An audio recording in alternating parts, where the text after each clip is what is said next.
तो अरे वो बताया तो उन्हें बनाओ नहीं मूंगफली। माधवपुर गया और धर्मेंद्र सिंह जी किसी न किसी कारण वो भी दर्शन करने वहाँ गए। तो मैंने लोगों से कहा कि इस बार अगर मैं जीता और भारतीय जनता पार्टी की सरकार बनी तो मैं यहाँ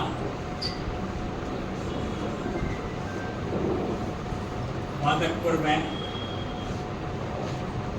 जागेश्वर धाम में कॉरिडोर का निर्माण कराएंगे। और देखिए भारतीय जनता पार्टी की सरकार बन गई साहब, और हमारे ही धर्मेंद्र जी हमारे जिले के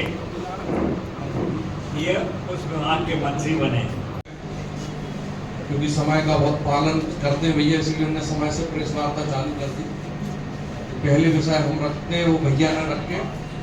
बस मैं इतना कहना चाहूंगा कि कई पल ऐसे होते हैं जो प्रत्येक व्यक्ति के लिए अविस्मरणीय होते हैं।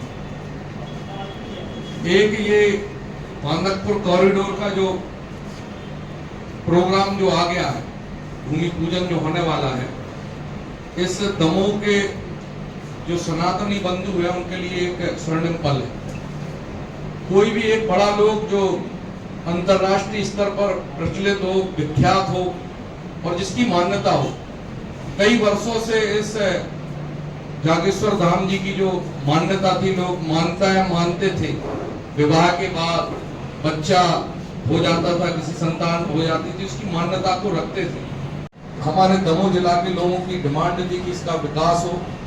हमारे आदरणीय जयंत कुमार मलैया जी ने इसको अपने मेन्यू में भी कि जागेश्वर नाथ जी की कृपा हुई, हमारी भारतीय जनता पार्टी की सरकार बनी, भारी बहुमतों से सरकार बनी, और जागेश्वर नाथ जी ने इस काम को करने वाला मंत्रालय हमारे बाजू की विधानसभा, लेकिन दमोह जिला में निवासरत आदरणीय धर्मेंद्र सिंह जी को ये काम सौंपा।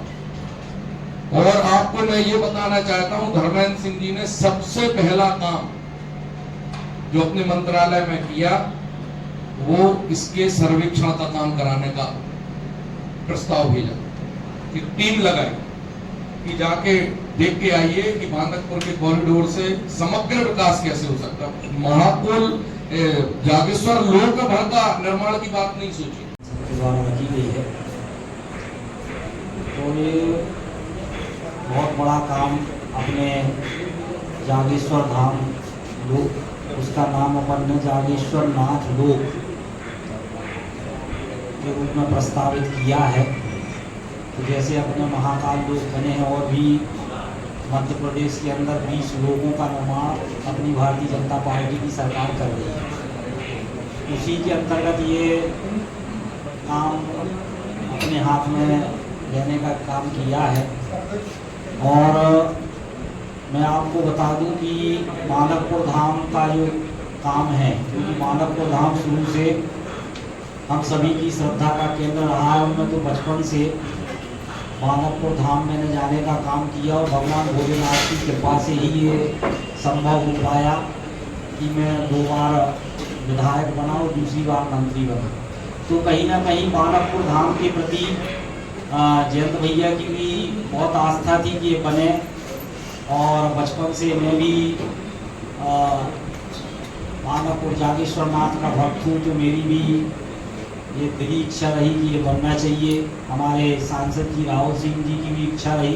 कुल मिला के पूछा जाए तो यहाँ के क्षेत्र के दमोह जिले के जितने लोग हैं, सबकी इच्छा थी कि माधवपुर का डेवलपमेंट होना चाहिए। तो जब मैं मंत्री बना तो मैं पहली पर्यटन विभाग की पहली बैठक में मैंने सबसे पहले एक पॉइंट नोट करवाया कि हमारे यहाँ जो जागेश्वर धाम है उसके विकास की कार्य योजना बनाने के लिए मैंने अधिकारियों को निर्देशित किया। और मैंने कहा कि छोटी मोटी योजना नहीं बनाना, ये चूँकि मेरे जिले का काम है और सारे जनप्रतिनिधियों की ये इच्छा है कि वहाँ बने, उस दृष्टि से बड़ी योजना और 100 करोड़ की योजना ये पूरी बनी है। और पूरा ये जो काम है वो 5 चरण में ये काम पूरा होगा। पहले चरण का भूमि पूजन अभी ये होने जा रहा है। इसमें हमारे माननीय मुख्यमंत्री जी पधार रहे हैं। इसमें जो है मुख्य प्रवेश द्वार बनाने का काम हुआ पहले चरण में। सुगमता क्षेत्र, कतर क्षेत्र, प्रशासनिक क्षेत्र, सहायता केंद्र इत्यादि इसमें बनाए जाएंगे। व्यवसायिक दुकानें भी बनाई जाएंगी। इसमें अपन ने महत्वपूर्ण बात ये रखी है कि ये कोई कुल मिला के धार्मिक मॉडल अकेला ना हो, ये व्यवसायिक मॉडल भी बने। कहीं ना कहीं इस लोक के निर्माण के बाद लोगों को रोजगार के भी अवसर प्रदान हो, इसके लिए व्यवसायिक दुकानें भी इसी प्रथम चरण के उसमें निकाली जाएंगी। गौशाला भी इसमें एक बनेगी। हवन क्षेत्र का निर्माण भी होगा। पाथवे, लैंडस्केप, स्केप आदि का कार्य इसमें पहले चरण में ये शुरू होगा। कैंटीन भी बनेगा। विवाह मंडप, कथा हाल भी एक बनाया जाएगा। धर्मशाला भी बनेगी,